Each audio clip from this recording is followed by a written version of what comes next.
ibalik dito sa ating bansa si former President Duterte. Dito litisin. Ayaw natin ng gulo at gusto natin pagkakaisa. In fact, kung ianggulo natin ito, sa napagis na namin, kasama na si Manong Gante, ano ang pillars ng national security? Political unity. Okay lang yung magdebate. Okay lang. Huwag lang magkapikunan at magkasakitan. Social cohesion. Nagkakaisa tayo na hindi ito pro or anti. No?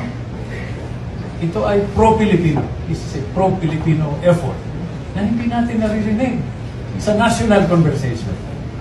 Kung maalala mo, Glenn, higit na 1 taon na nakakalipas, meron tayong mungkahi as a private citizen na bago sumama ang sitwasyon. Pwede ba yung ating Pangulo nakaupo, nasa pwesto, at yung mga buhay pang dating Pangulo, kasama na si President Duterte, si President GMA, si President Era, magkulong sa kwarto, walang media, walang mic, walang camera.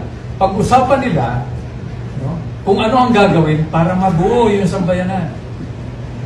Kung medyo nakinig sila noon, wala sana itong sitwasyon natin. Ba't nagpas na tayo sa sisihan? Ang question is, ano gagawin natin? Okay, mabuti na itanong mo yan. Hindi na ito issue tungkol kay former President Duterte. Issue na ito ng bayan, ng sambayan ng Pilipinas. Kaya kami ngayon nandito.